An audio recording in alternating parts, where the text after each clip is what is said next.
Hello students, तो IBPS clerk 2025-26 की notification release हो गई है। तो आईबीपीएस ने अपनी फुल नोटिफिकेशन जो है वो कल शाम के रिलीज कर दी है। तो चलिए जानते हैं कि आईबीपीएस की नोटिफिकेशन में क्या क्या चीजें दी गई हैं, इसको डिटेल से हम लोग समझेंगे। तो सबसे पहले बात करते हैं आईबीपीएस की नोटिफिकेशन में जो ऑनलाइन रजिस्ट्रेशन स्टार्ट हो रहा है। ऑनलाइन रजिस्ट्रेशन स्टार्ट होने की डेट यानी कि आज की डेट 1 अगस्त 2025 से लेकर आप 21 अगस्त 2025 तक फॉर्म को फिल कर सकते हैं। ठीक है। फीस पेमेंट की डेट जो है वो भी 1 अगस्त 2025 से 21 अगस्त 2025 तक आप फॉर्म की फीस फिल कर सकते हैं। साथ ही में अगर हम बात करें कि ऑनलाइन एग्जाम का जो कॉल लेटर कब तक आप डाउनलोड कर सकते हैं, सितंबर 2025 में इसका कॉल लेटर डाउनलोड कर लेंगे। देखिए यहां हाईलाइट करके दिया गया है ऑनलाइन एग्जामिनेशन जो है प्रीलिम्स जो आपका प्री है वो अक्टूबर 2025 में शेड्यूल किया गया है। साथ ही में अगर हम मेंस एग्जाम की बात करें तो इसका मेंस एग्जाम नवंबर 2025 में शेड्यूल किया गया है। आपका प्रीलिम्स होना है, मेंस होना है, इसमें इंटरव्यू नहीं होता है और आपको प्रोविजनली अलॉट कब कर दिया जाएगा, मार्च 2026 में आपको इसमें प्रोविजनली अलॉटमेंट मिल जाएगा। आगे देखते हैं नोटिफिकेशन में आगे और क्या क्या डिटेल दी गई है। देखिए यहां पर आपका जो ये फॉर्म है इसको फिल करने के लिए जो जनरल और ओबीसी वालों के लिए अगर हम बात करें, जनरल, ओबीसी और अगर हम बात करें ईडब्ल्यूएस, इनके लिए जो फीस है वो 850 रुपए यहाँ पे फीस दी गई है और 175 रुपए यहाँ पे जो फीस है वो SC ST PWD वाले या एक्स एम्प्लॉइज के लिए यहाँ पर जो फीस रखी गई है वो 175 रुपीज इस फॉर्म की फीस है। नोटिफिकेशन में आगे यहां पर अगर हम लोग वैकेंसी की बात कर लें तो यहां कुल कितनी वैकेंसी दी गई है। देखिए कुल जो इसमें वैकेंसी आई हुई है क्लर्क की वो है 10,277। ठीक है, कुल वैकेंसी।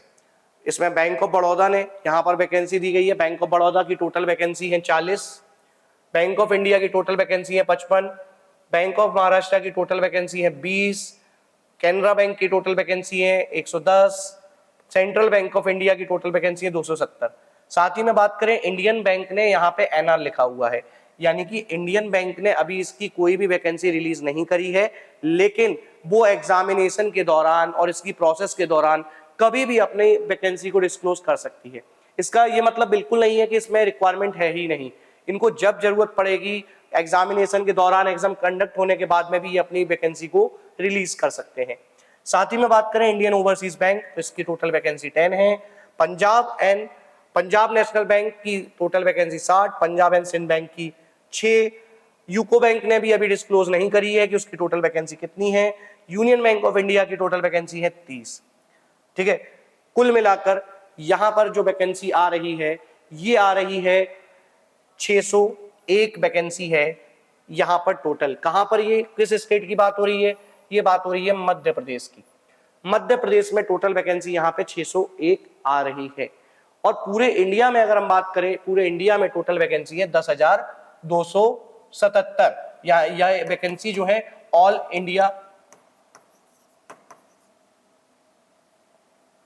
इंडिया वैकेंसी जो है वो 10,277 है, इंक्लूडेड मध्य प्रदेश की 601 वैकेंसीज। ठीक है, यहां पे देखिए अगर हम ऑल ओवर इंडिया की यहां पे बात कर लें तो क्लर्क की, जनरल की टोटल 4,671 वैकेंसी है, ओबीसी की 2,271, ईडब्ल्यूएस की 972, एससी की 1,550 और एसटी की 813 वैकेंसीज निकाली गई हैं आईबीपीएस क्लर्क के अंदर। और अगर हम इसके डिटेल में जाने तो यहाँ पे देखिए नोटिफिकेशन में आपका जो आईबीपीएस क्लर्क में पे स्केल होने वाला है तो आप यहाँ देख सकते हैं आईबीपीएस क्लर्क को कस्टमर सर्विस एसोसिएट भी बोलते हैं।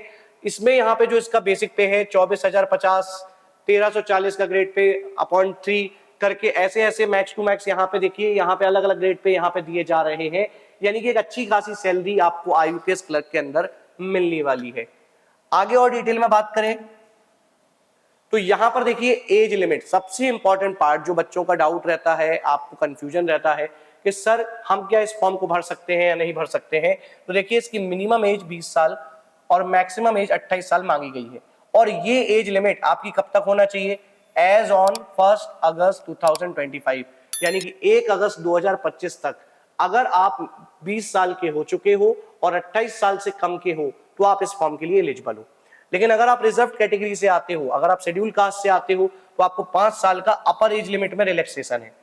ओबीसी में आते हो तो 3 साल का अपर एज लिमिट में रिलैक्सेशन है। एंड अदर कैटेगरी वाइज और डिसेबल पर्सन के वाइज अलग अलग यहाँ पर एज लिमिट में रिलैक्सेशन दिया गया है। आगे बात करेंगे। आगे इस नोटिफिकेशन में एजुकेशनल क्राइटेरिया जो है, एजुकेशनल क्राइटेरिया यहाँ पे जो दिया गया है वो यहाँ पर लिखा है a degree graduation in any discipline. यानी क्या चाहिए अपन को, ग्रेजुएशन चाहिए किसी भी डिसिप्लिन में, किसी भी एक यूनिवर्सिटी से जो recognised by government of India हो। कब तक, ग्रेजुएशन आपकी 21 अगस्त 2025 तक, 21 अगस्त 2025 तक स्टूडेंट्स आपको ग्रेजुएट होना कंपलसरी है अगर आप इस फॉर्म को भरना चाहते हैं तो। ठीक है, इस बात को ध्यान दें। अगर आप 21 अगस्त तक पास आउट नहीं हुए हैं तो आप इस फॉर्म के लिए एलिजिबल नहीं है। आगे हम लोग इसमें बात करेंगे नोटिफिकेशन में। तो नोटिफिकेशन में आप एग्जामिनेशन के स्ट्रक्चर की बात कर लेते हैं। ये एग्जामिनेशन का पैटर्न क्या रहेगा। तो देखिए, सबसे पहले आपका जो है वो एक प्री एग्जाम होगा। प्री एग्जाम जो है वो ऑब्जेक्टिव टेस्ट होता है जो कि क्वालिफाइंग नेचर का होता है। इसके मार्क्स आपके एग्जाम्स में जुड़ते नहीं है। प्री एग्जाम्स में आपका एक सब्जेक्ट है इंग्लिश लैंग्वेज। इंग्लिश लैंग्वेज जो है वो उसके 30 क्वेश्चन आपको आएंगे जो 30 नंबर के होंगे। सेक्शनल टाइमिंग इसके लिए 20 मिनट दिया गया है। सेम न्यूमेरिकल एबिलिटी जिसको अपन मैथ्स बोलते हैं, इसके 35 क्वेश्चन रहेंगे, 35 मार्क्स के रहेंगे और इसके लिए भी मैक्सिमम टाइमिंग 20 मिनट दिया गया है। सेक्शनल टाइमिंग है हर सब्जेक्ट के लिए।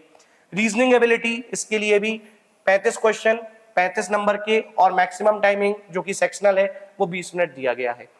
ओवरऑल बात करें तो 100 क्वेश्चंस हैं आपके, 100 मार्क्स के हैं और ओवरऑल टाइम 60 मिनट्स का इसके प्रीलिम्स में रहेगा जो कि क्वालिफाइंग नेचर का होगा। इसकी एक कट ऑफ जाएगी, देन उसके हिसाब से मेंस के लिए कॉल लेटर रिलीज किए जाएंगे।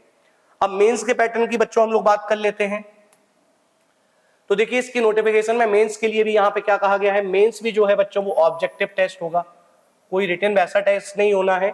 ऑब्जेक्टिव क्वेश्चंस आपसे पूछे जाएंगे। इसमें आपका जनरल फाइनेंशियल अवेयरनेस, जिसको जीए हम लोग बोलते हैं, जनरल फाइनेंशियल अवेयरनेस में नंबर ऑफ क्वेश्चन 40 रहेंगे, मैक्सिमम मार्क्स इसके लिए 50 रहेंगे और सेक्शनल टाइमिंग जो है यहाँ पर 20 मिनट दिया गया है। साथ ही में बात करें जनरल इंग्लिश की, general English number of question 40 रहेंगे, मैक्सिमम मार्क्स 40 हैं और इसके लिए सेपरेट टाइम दिया गया 35 मिनट्स आप इंग्लिश को कर सकते हो इसमें। रीजनिंग एबिलिटी, इसके 40 क्वेश्चंस रहेंगे जो कि 60 मार्क्स के लिए रहेंगे और इसके लिए सेक्शनल टाइमिंग 35 मिनट का दिया जा रहा है। इसके बाद आता है क्वांटिटेटिव एप्टीट्यूड जिसको अपन मैथ्स भी बोलते हैं। मैथ्स के अंदर 35 क्वेश्चंस रहेंगे जो कि 50 मार्क्स के रहेंगे और इसके लिए सेक्शनल टाइमिंग दिया गया है 30 मिनट। ओवरऑल बच्चों अगर हम लोग बात करें तो 155 क्वेश्चंस रहेंगे जो कि 200 नंबर के लिए रहेंगे और टोटल टाइमिंग जो है वो 120 मिनट। तो मेंस के एग्जाम्स के मार्क्स के बेस पर एक फाइनल मेरिट तैयार होगी जिसके बेस पे आपको अलॉटमेंट दिया जाएगा। तो ये बच्चों इस नोटिफिकेशन में पूरा डिटेल में यहाँ तक ये चीजें बताई गई हैं। इसके साथ ही में अगर हम बात करें पेनल्टी फॉर रॉन्ग आंसर, देखिए बच्चों के मन में सवाल रहता है कि सर नेगेटिव मार्किंग है या नहीं है। पेनल्टी फॉर रॉन्ग आंसर बिल्कुल रहेगी। यहाँ पर कितनी रहेगी, 0.25 जिसको 1/4 बोलते हैं। ठीक है, 0.25 यानी कि 4 रॉन्ग पर आपका -1 किया जाएगा। 4 गलत आंसर पर आपका 1 नंबर लेस कर दिया जाएगा। यानी कि वही यहाँ पे 0.25 की 1/4 की यहाँ पे नेगेटिव मार्किंग है जैसे कि हमेशा से आईबीपीएस में चली आ रही है। ठीक है, प्री एग्जामिनेशन ट्रेनिंग हर किसी के लिए ये नहीं होती है। ये यहाँ पर शेड्यूल कास्ट, शेड्यूल ट्राइब्स और अदर बैकवर्ड क्लासेस के लिए, माइनॉरिटी कम्युनिटीज के लिए, एक्स सर्विसमैन के लिए प्री एग्जामिनेशन ट्रेनिंग होती है जो आपको एग्जाम के मॉड्यूल के बारे में सिखाती है।